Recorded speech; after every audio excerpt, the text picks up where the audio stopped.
3 times the Avs and Lightning have met this season, and Colorado has won them all.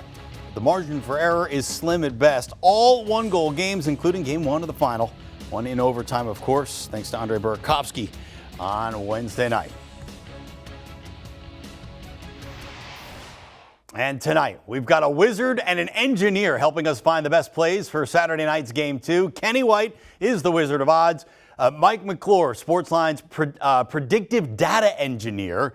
We're going to start with the game itself. Game 2, Avs come in at a minus 150 favorite. The over-under is 6. Kenny, which way do you see this thing going?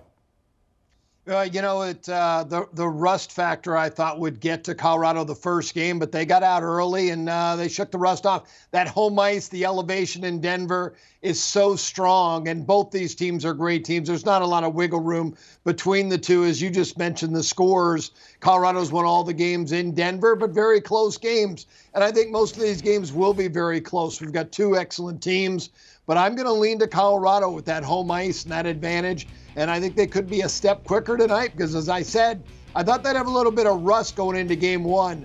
But, boy, they look sharp, and I think they'll look even sharper tonight. And I'm right there with you, Kenny. I thought that they would have a little rust as well, but I like Colorado here, and I'm going to play them on the 60-minute line. I'm going to bring that juice down, get it at plus money here, plus 105. I think this is a great spot, but in that first game, it was obvious to me that Colorado has a distinct speed advantage, and Tampa Bay certainly wasn't used to it after playing the New York Rangers. Colorado's the deeper team. They're playing on home ice. The lowest expected goals allowed so far in the playoffs. Very few scoring chances allowed here from them. Look for that home ice advantage to come through, and I'm taking them again on the 60-minute line at plus 105. All right, you guys are both going with the Avs here. We're going to ratchet up the degree of difficulty just a little bit. We're talking player props now. Mike, who's your guy Saturday night, and what's he going to do? For me, it's going to be Victor Hedman of Tampa Bay, and I'm going under his shots on goals, under 2.5. Again, this is plus money, even money here. My dog Chief agrees with me as well. He's been under this number 4 consecutive games, just 2 goals in the 18 postseason games. Look, he's looking to facilitate a lot more. Again, this defense doesn't allow many scoring chances to begin with. With them down a game already, I'm looking for desperation from the forwards a little bit more. So let's go under 2.5 shots on goal for Victor Hedman. It's bark at the book day at Mike's house. Gotta love it. Gotta love it. It's I'm going to go with my prop's going to be Nathan MacKinnon, one of the fastest skaters in the NHL, and he is going to show that speed tonight. And as again, we both felt the rust would be there in Game 1, and they still showed they had the better quickness on the ice. MacKinnon his shots on this game is 4.5. You got to lay $1.45, but his median shots per game in the playoffs is 6. And I think that's about how many shots he gets on goal tonight against Tampa. So I'll go over with MacKinnon. All right, guys. You guys are picking some player props there. Now let's talk about the series itself. I mean, we're one game in. But after winning Game 1 in OT, the line on the Avs to win the series went from minus 170 to minus 270. Nobody really expects the two-time defending champs to just roll over here. So, Kenny, which way are you leaning very early in the series? Yeah, I probably should have looked, and I don't want to lay 270. I just, looked at this quick, and my numbers with winning Game 1, and I like Colorado in Game 2. The only play I could make would be the Avalanche minus 270, but I think this could be a series that goes 6 or 7 games, and I think you'd be better off selecting the Avalanche in 6 or 7. You'd get a much better price than laying 270.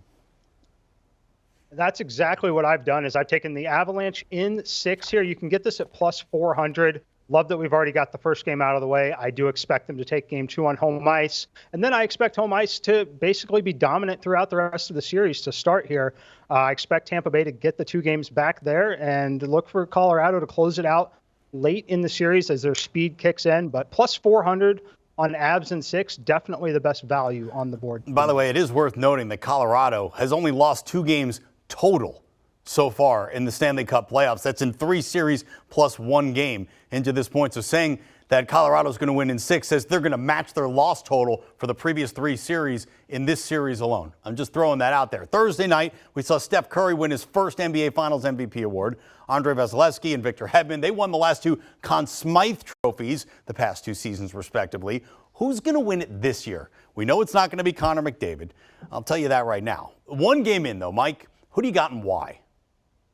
I'm going with the hottest player in the last few games they played. For me, it's Gabriel Landeskog. The odds here, obviously, it's plus 800. You get a nice price point because of his teammates, McCarr and McKinnon. But look, he had 2 points in the last game, 3 block shots, won 56% of the faceoff. He had 3 points in the closeout game against the Oilers. So much attention being played to McCarr and Nathan McKinnon. Landeskog is out there, obviously, with them very frequently. He's going to take advantage of the extra attention there. He's already got a heck of a head start with 2 points in game one, a game one that they won. So if we think Colorado's going to win the series, you're definitely incentivized to take a player on that side. Landeskog plus 800, my favorite play. Yeah, I looked at Landeskog too, Mike. I was so close to pulling the trigger and writing that down as my Conn Smythe winner, but I just felt like McKinnon and his speed and his accuracy and just the way he plays the game, I think he's going to be the best player on the ice. And I think that speed and quickness, it's something everyone can see. Everyone notices how good he is. And I think McCarr and Landeskog both have great chances to win it, especially McCarr because he's on the ice for so many shifts. He's got so many more opportunities than any other player. Played 33 minutes the other night. And I expect that, again, more shifts than anybody else playing defense. And he's a great passer, and he's going to put up a lot of points. But I think it's going to be McKinnon who gets some of the big goals in this series. So funny. Both of you guys thinking the same thing. Cale Makar ultimately getting no love from either of you, even though you threw him a little bit of a bone during that stuff. Kenny White and Mike McClure, gentlemen, thank you so much. Let's recap the picks from the Wizard and the Engineer. They both have the Avs taking game 2. And Mike's going with the 60-minute money line. Both have the Avalanche winning the series. Mike says it's Avs in 6. They got McKinnon and Landeskog with Cale Makar, a close third there for Conn Smythe. Do you want a sports network that delivers everything that matters about the game? The highlights, the picks, the instant analysis, no yelling, no fake debates, no politics. Hit the subscribe button and never miss a moment.